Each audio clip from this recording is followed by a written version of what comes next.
વડોદરા શહેર પોલીસ તથા ડીઓ કચેરીના સંયુક્ત ઉપક્રમે શાળા સલામતી ચિંતન બેઠક યોજાઈ હતી। અમદાવાદની સેવન્થ ડે સ્કૂલના વિદ્યાર્થીની અન્ય વિદ્યાર્થી દ્વારા કરવામાં આવેલી હત્યાની ઘટનાએ સમગ્ર રાજ્યને હચમચાવી દીધું છે। આ બનાવ બાદ સ્કૂલોમાં વિદ્યાર્થીઓની સલામતીનો મુદ્દો ચિંતાજનક બન્યો છે અને તેને ધ્યાનમાં રાખીને વડોદરા શહેર પોલીસ અને ડીઓ કચેરી દ્વારા આજરોજ આજવા રોડ ખાતેના પંડિત દીનદયાલ ઉપાધ્યાય હોલ ખાતે શાળા સલામતી ચિંતન બેઠકનું આયોજન કરવામાં આવ્યું હતું।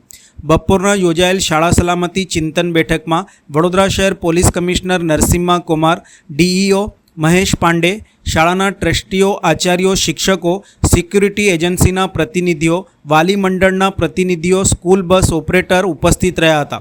વડોદરા શહેર પોલીસ કમિશનરના અધ્યક્ષસ્થાને યોજાયેલ શાળા સલામતી ચિંતન બેઠકમાં સ્કૂલોના અને વાલી મંડળના પ્રતિનિધિઓને સ્કૂલોમાં વિદ્યાર્થીઓની સુરક્ષા બાબતે કયા પ્રકારની તકેદારી રાખવી તેની જાણકારી આપવામાં આવી હતી। શહેર પોલીસ કમિશનરશ્રીએ જણાવ્યું હતું કે બેઠકમાં ભૌતિક સુરક્ષા, વર્ગખંડ, પ્રયોગશાળા, પુસ્તકાલય, રમતગમત મેદાનમાં કરવાની થતી સુરક્ષા વ્યવસ્થા, જે બાળકો હોસ્ટેલમાં રહેતા હોય ત્યાં હાઇજીન અને હેલ્થ અંગે લેવાના પગલાં, બાળકોના વાહનોમાં સુરક્ષા બાબતે શાળા પરિસરમાં સુરક્ષા માટે સેન્સેટાઇઝ કરવામાં આવ્યા હતા। સાથે જ ગુડ ટચ, બેડ ટચ, વ્યસનથી દૂર રહેવા અંગે સહિતના ઇતર મુદ્દાઓને લઈને પણ ચર્ચા વિચારણા થઈ હતી અને માર્ગદર્શન અપાયું હતું। તેઓ દ્વારા બેઠક સંદર્ભે વિસ્તૃત માહિતી આપી હતી। આજની બેઠક સંદર્ભે જિલ્લા શિક્ષણાધિકારી મહેશ પાંડે દ્વારા પણ વિસ્તૃત માહિતી આપી હતી।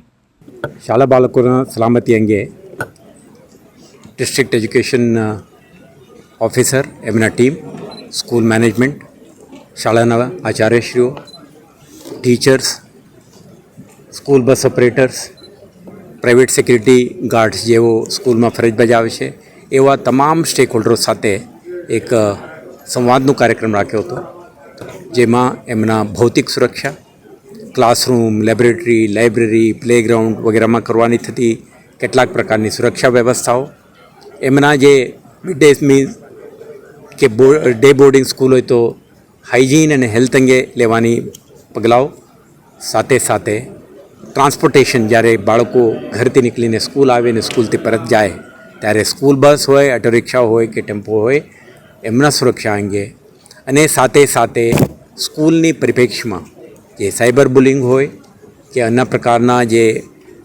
કિસ્સાઓ બને છે તે અંગે આપણે એમને સેન્સિટાઇઝ કરવામાં આવ્યું। અને સાથે સાથે શહેર પોલીસ તરફથી જે સ્ટુડન્ટ પોલીસ કેડેટ યોજના, શી ટીમ્સ જે બાળકોને બેડ ટચ, ગુડ ટચ, જે સેક્સ્યુઅલ અસોલ્ટ અને રિસ્ક અંગે જે સેન્સિટાઇઝ કરીએ છીએ આ પ્રોગ્રામ અંગે, સાથે સાથે સ્પેશિયલ ઓપરેશન ગ્રુપ દ્વારા ચલાવવામાં આવતા માદક દ્રવ્યોથી દૂર રહે બાળકો, tobacco abuse, alcohol abuse, drug અબ્યુઝના કિસ્સામાંથી દૂર રહે તે અંગે, અને સમગ્ર શહેરમાં એક સુરક્ષાનું વાતાવરણ બને, દરેક બાળક પોતાના શૈક્ષણિક કારકિર્દી સફળતાપૂર્વક સંપન્ન કરી શકે તે માટે આપણે દરેકને આગ્રહ કરી દરેક વિદ્યાર્થી સુશિક્ષિત બને, સ્વસ્થ બને અને સુરક્ષિત રહે તે અંગે એમના દરેકના સાથ સહકારની માગણી કરી છે। મને વિશ્વાસ છે કે આખા સ્ટેક હોલ્ડરના સંકલ્પ હોય બાળકોના સુરક્ષા માટે વડોદરા શહેરમાં દરેક સ્કૂલમાં ભણતા વિદ્યાર્થી સુરક્ષિત રહેશે અને કોઈ પણ કિસ્સા બને એવા એન્ટી સોશિયલ કે ક્રિમિનલ એલિમેન્ટ્સ વિરુદ્ધમાં કડક કાર્યવાહી કરવાની તૈયારી સાથે દરેકને આપણે સ્ટ્રોંગ મેસેજ આપી છે। તો આવતા દિવસોમાં આ પ્રકારની ઇન્ટરેક્શન ચાલુ રહેશે। તો શહેરના સ્કૂલ બાળકો અંગે, બાળકોના સુરક્ષા અંગે શહેર પોલીસને તમામ સ્ટેક હોલ્ડરો વધારે અટેન્શન અને ફોકસ રાખશે। Thank you. ખાસ તો આજે વડોદરામાં વડોદરા પોલીસ કમિશનરની કચેરી તેમજ જિલ્લા શિક્ષણાધિકારી કચેરી વડોદરાના સંયુક્ત ઉપક્રમે શાળા સલામતીની ચિંતન બેઠક રાખેલ છે, જેમાં વડોદરામાં ભણતા તમામ બાળકોની ચિંતન કરવાનું છે। તાજેતરમાં જે ઘટનાઓ બની એવી કોઈ ઘટનાઓ ન બને તેને ધ્યાનમાં રાખીને શાળા સંચાલક મંડળ, આચાર્યશ્રીઓ, શાળાની સલામતી સંભાળતા લોકો તેમજ બસ ઓપરેટરો જે કરે એ લોકોની આજે ચિંતન બેઠક છે।